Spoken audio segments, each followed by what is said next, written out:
even as the cost of rent falls. Joining me now to break down Royal LePage's 2025 Canadian Renters Report is Michael Froese, broker and manager at Royal LePage Prime Real Estate. Michael, good to speak with you.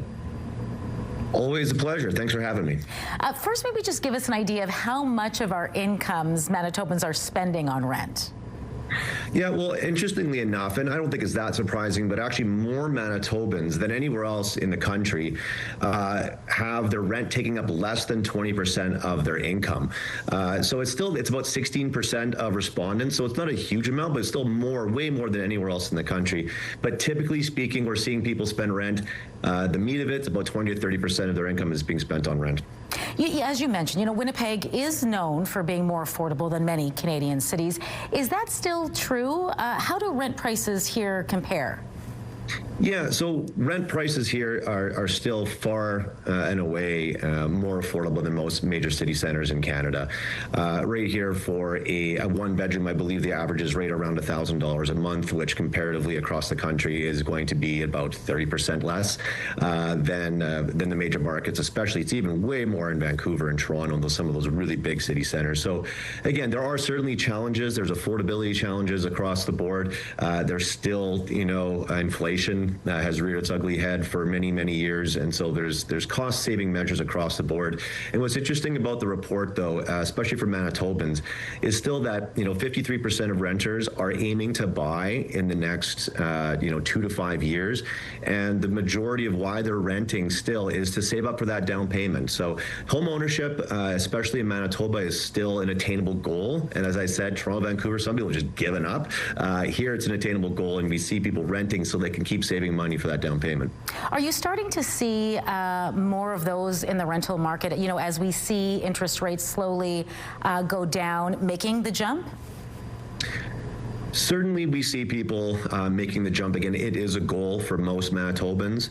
I also found it interesting in the report that it showed that, of those 47% of people of renters who aren't looking to buy, they're not buying because they like the flexibility of renting. And we had more Manitobans say that than anywhere else in the country. So I thought that was interesting.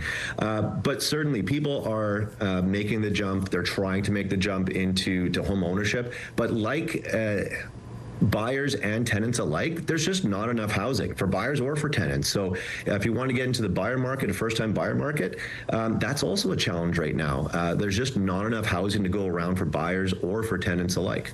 We talked about that just this week on the news that, population is actually climbing here in Manitoba. Looking ahead, what do you see as far as, home prices, vacancy rates?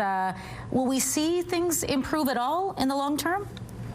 Well, hopefully in the long term, and I can't speak, too much in the long term, but in the short term, we're not going to see a drastic change here. I'll say from the price standpoint, there's still just not enough supply to really tilt the scales into the favor of buyers or tenants. So we don't expect rents to come down drastically. We don't expect prices to come down drastically. And that's actually something in the report it showed as well, that I believe it was around the realm of 45% of Manitobans who were renters were waiting for prices to come down. Prices have come down 3 times since 1970. So I don't think that's a winning strategy right now because we have, again, just not enough supply. So, and those market fundamentals right now, I'll say on the buying side of things, the demand is up over last year. We have less supply. That does push prices up. So through the summer months and into the fall, I don't expect those prices to be going up or down drastically. We kind of hit the kind of a plateauing effect for the rest of the year, as most of our gains are in the first and second quarter, but at the same time, they're not going down anytime in a hurry.